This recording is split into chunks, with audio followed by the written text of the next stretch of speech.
નમસ્કાર, હું છું પ્રેરણા. આપ જો રાજ્ય ઇન્ડિયા ન્યૂઝ ગુજરાતના મહત્વના સમાચારની વિસ્તારથી વાત કરીએ તો દાહોદ ટ્રાયબલ મ્યુઝિયમ ખાતે જિલ્લા વહીવટીતંત્ર તથા મહિલા અને બાળ વિકાસ વિભાગ ગુજરાત સરકાર દ્વારા આંતરરાષ્ટ્રીય મહિલા દિવસની ઉજવણી કરવામાં આવી હતી. દાહોદ જિલ્લા વહીવટીતંત્ર દ્વારા તંત્ર તથા મહિલા અને બાળ વિકાસ કચેરી ગુજરાત સરકાર દ્વારા આજરોજ આદિવાસી મ્યુઝિયમ ખાતે આંતરરાષ્ટ્રીય મહિલા દિનની ઉજવણી કરવામાં આવી હતી. આંતરરાષ્ટ્રીય મહિલા દિનની ઉજવણી કાર્યક્રમની શરૂઆત મંચસ્થ મહેમાનો દ્વારા દીપ પ્રાગટ્યથી કરવામાં આવી. ત્યારબાદ શાબ્દિક સ્વાગત તેમજ પુષ્પગુચ્છ દ્વારા સ્વાગત કરવામાં આવ્યું. ત્યારબાદ પીએમ દોલતગંજ કન્યા શાળાની વિદ્યાર્થીનીઓ દ્વારા સ્વાગત ગીત રજૂ કરવામાં આવ્યું. આ કાર્યક્રમમાં દાહોદ જિલ્લા કલેક્ટર યોગેશ નિરગુડે દ્વારા મહિલાઓને સંબોધન કરવામાં આવ્યું. જણાવ્યું કે હવે મહિલાઓ પુરુષ સમોવડી બને છે, જેથી કરીને મહિલાઓને સમાન કામનું સમાન વેતન તેમજ સમાન અધિકારો મળવા જોઈએ, જેના પરિણામ સ્વરૂપ આજરોજ મહિલાઓને પુરસ્કાર તેમજ પ્રમાણપત્ર આપી સન્માનિત પણ કરાયા. વિશિષ્ટ સિદ્ધિ હાંસલ કરનાર મહિલાઓનું બહુમાન કરવામાં આવ્યું.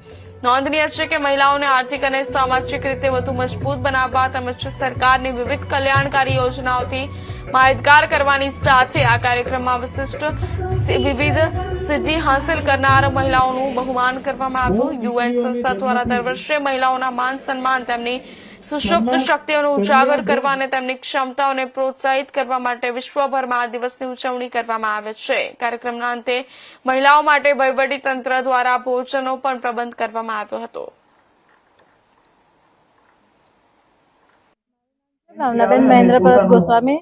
મને સારી કામગીરી કરવા બદલ લીમખેડા તાલુકામાંથી રહી છે, જ્યાંમાંથી બેસ્ટ કામગીરી કરવા બદલ જિલ્લામાંથી સારી મુખ્ય સેવિકાને સરકાર તરફથી મને 41,000નો એવોર્ડ આપવામાં આવ્યો છે, જેમાં મેં બાળકોનું સારું એવું સુપરવિઝન કર્યું, માતાઓનું પોષણમાં સારું એવું ધ્યાન અપાયું. પછી જે અહીંયા પોષણ સુધા યોજનામાં જે લોકોનામાં અંધશ્રદ્ધા છે કે ભાઈ બે વસ્તુ ભેગી કરીને ના ખવાય, તો એનો મેં સારો એવો એમનો દાખલો આપ્યો કે ભાઈ ના બંને વસ્તુમાં મળે. એમને હું પોતાની રીતના દાખલો આપતી કે ભાઈ જો તમે ખેતરમાં સારું અનાજ વાવવું હોય તો સારું ખાતર અને પાણીની જરૂર પડે, એ રીતના આપણા શરીર માટે પણ એક પોષક આહારની જરૂર પડે. એ રીતના અંધશ્રદ્ધામાંથી દૂર કરીને એમનું પોષણ સ્તર ઊંચું લાવવા માટે તેમજ રસીકરણ માટેનું એ બધાને સારી સમજ આપી. કુપોષિત બાળક હોય તો એમની માતાઓ એવું કે એમને કઈ વળકણ લાગેલું છે, તો હું જાતે બાળકને ખોળામાં લઈ અને એની જાતે રાબ બનાવીને પીવડાવતી. ઘણી માતા એવું કે મારું બાળક રાબ ખાય તો તરત વોમિટિંગ કરી નાખે છે. શીતલ કુમારી વાઘેલા, પૂર્વ જિલ્લા પંચાયત પ્રમુખ, દાહોદ.